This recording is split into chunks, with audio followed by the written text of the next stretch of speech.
Welcome back, Indiana Sports Feed Radio on this beautiful Thursday. Appreciate you joining us as I am coming to you from the Golf Club at Eagle Point. Here is site of the Never Lose Hoop golf outing today. Looking forward to that. Coach Griffith joining us now, though, from another sports venue. He's actually at the home of the Tin Caps up in Fort Wayne. And some comments about Russell says, what a beautiful world-class city Fort Wayne has become with all their big sports goings-ons, and that's pretty good considering the fact that they lost the Mad Ants, but they were able to keep rolling, man. The Tin Caps, I know, a big part of Fort Wayne. High school football coming up there, and Fort Wayne Carroll among some of the top teams in the state. So a lot of happenings coming up, Coach. Yeah, and I'm at a conference for my day job, and they brought it to the Fort Wayne Tin Caps baseball field, which is probably one of the better minor league baseball fields you'll find in the country.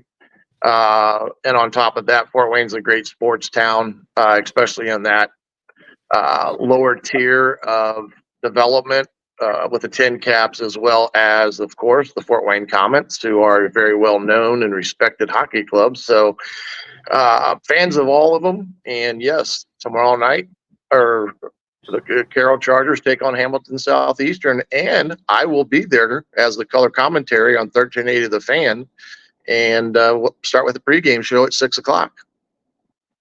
So you're doing play-by-play for a hockey game? No, I said tomorrow night's Carroll versus Hamilton Southeastern. I missed that part. There was a piece of implement going by, and I wanted to make sure I muted that out. So I missed what you said there. Well, that's cool. Yeah, that's Who's Carroll playing? Fort Wayne Carroll? Hamilton. Yeah, Hamilton Southeastern Royals. Oh wow! So that's right off the bat. Yeah, there's going to be a lot of athletes running around out there tomorrow night that are committed to Division I schools. Jimmy Sullivan, the quarterback for Fort Wayne Carroll, is a commit of Iowa. And it's going to be an interesting night of football. He's currently a commit to Iowa. It's going to be interesting to see if Indiana has a season that a lot of us think that they're going to have, if they can flip some of this top talent that is scheduled to leave the state of Indiana and go elsewhere. I mean, I'm not expecting just magic, but if you can get it done at home, there's going to be more likelihood of people staying home instead of traveling that far out, and especially if they see that Indiana is getting on par with, say, in Iowa. Now, that's saying a lot, and I'm not talking about over the years. Iowa has been one of the most consistent programs in all of college football, so don't get me wrong there. But I was talking to someone yesterday, and I'm like going, I'm not judging Indiana this year on Indiana last year or 5 years before that or whatever. I know a lot of the fans are, and national people are, but I'm like, I'm not, because this is not that. So why would I? Just because the fans have that mindset, this current coaching staff does not. That is not what they're preaching to these players. That's, as a matter of fact, that's one of the things that I think that was a battle for Coach Signetti and his staff, is to eradicate that mindset from any current players that are still here from last year and beyond. Yeah, I think that you're correct with some of the in-state talent that is maybe committed elsewhere.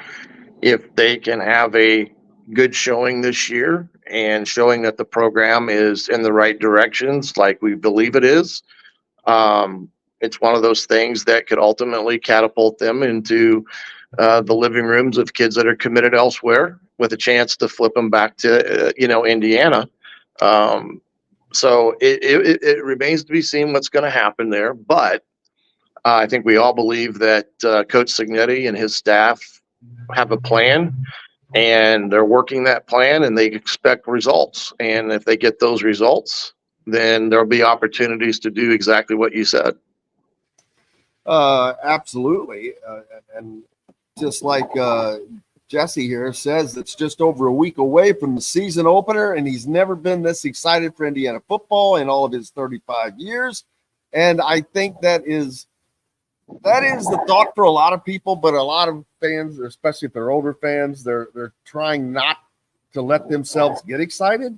And I get that, but why not? If you don't, you're wasting that time of to being excited. Go ahead and be excited. What the worst case is, it doesn't happen. That's happened before, so just go ahead and enjoy the getting excited part, I say. Well, absolutely. And like I said, change brings optimism and the excitement there. And then, of course, the way that Coach Signetti has kind of stormed onto the scene at Indiana and has taken the state by storm in some respects with his way of approaching different press conferences and such. But yeah, I agree with you. Be excited. Be there to support this group of players and these seniors that are going to take the field maybe for their last time. And understand it's the first year. And while we all would like to see a great run by this ball club, let's let it play out like it does each and every week, one game at a time, and not get ahead of ourselves thinking that we're going to be already to week 6, getting ready for Nebraska, and we still haven't played FIU.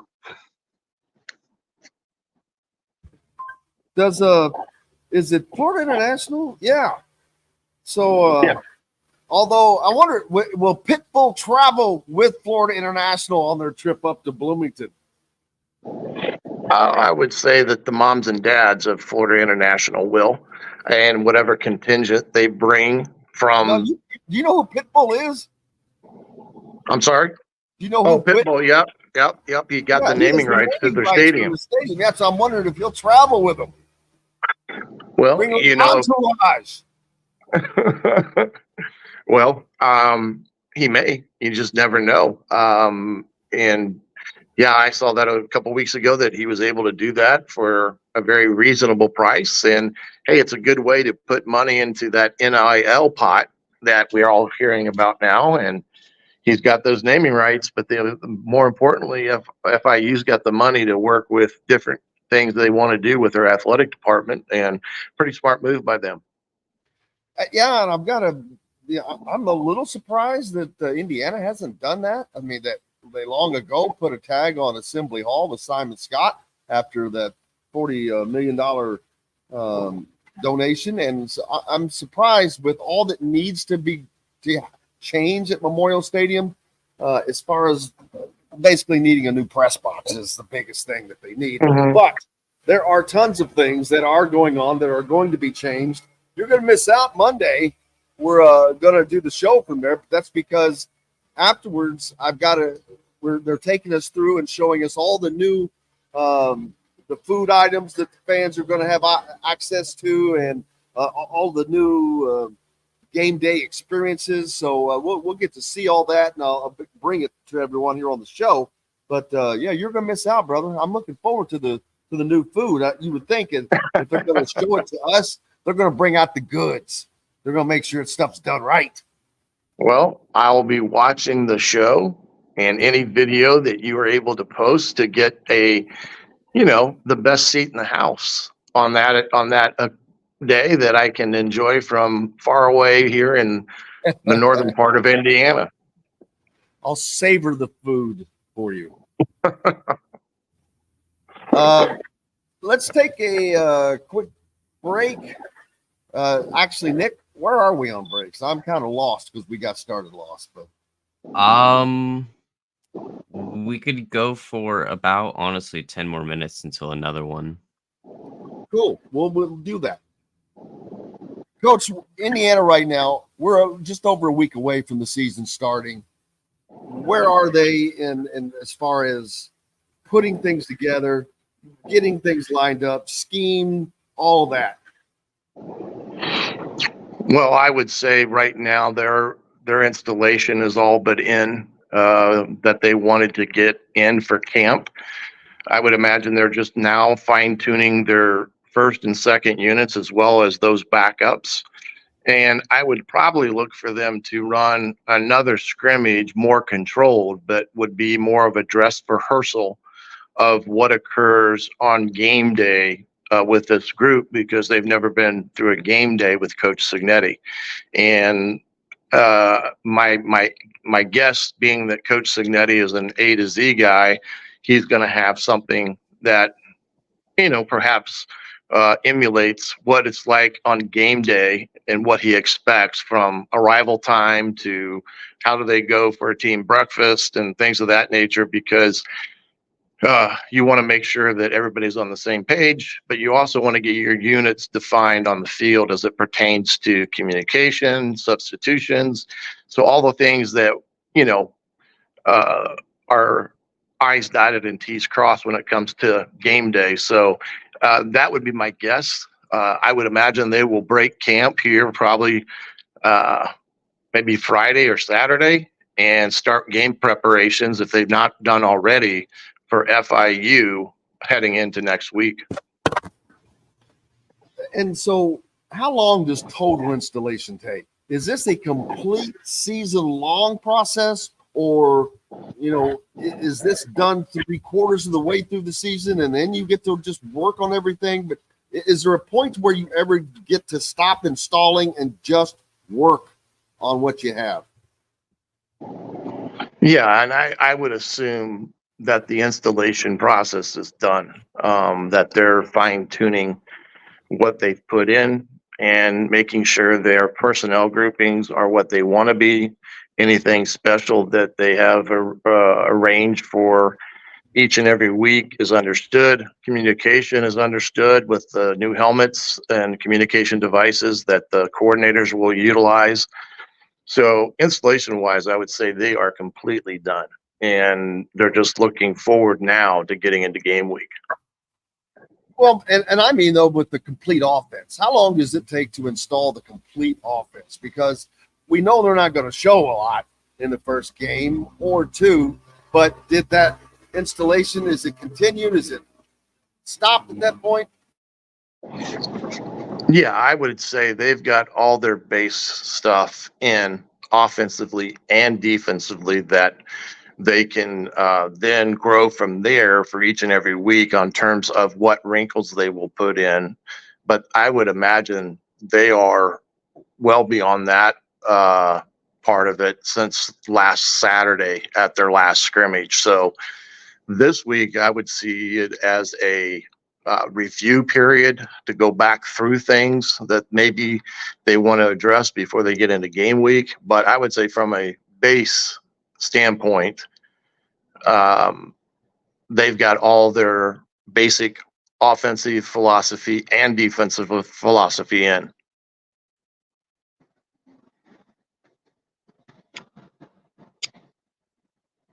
Hey, Jim, you're You're muted muted. there. I'm muted there. I didn't realize that. I would think it would take longer with the new staff and all that, but I guess that's under the KISS mantra: keep it simple, stupid. But you we know that's not going to be a simple offense, though. Yeah, I'm sorry. I didn't mean to walk on you there, but you got to remember they went through a lot of this in the spring. So for the guys that were there, it's been a kind of a review period and adding on top of what they already put in. But yeah, the train moves, man. You get to that second week of camp, you start putting things in pretty rapidly. And sometimes that's where your young guys start to get lost a little bit. But my guess is that they've got it, like you said, in a KISS principle. And they're not trying to fool anybody right now. So they want to make sure everybody's on the same page.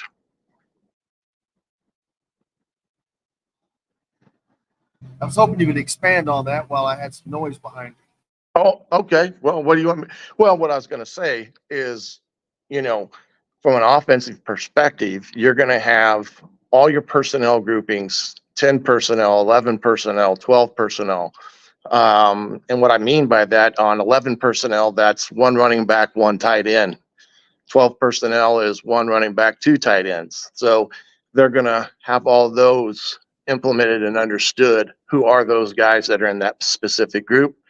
and also who's the guy that backs up that guy at that group. So they may simulate an injury to get their backup in the heat of a battle. But stuff all like that has all taken place, and right now they're redefining and going back through and making sure that is specifically understood when it comes to personnel groupings, play calling, what happens if the helmet communication goes down, how are we going to communicate plays if that happens. So a lot of things that you may not think coaches think about. They think about everything that can possibly go wrong, and this is the week that they really try to hone in on those type of things.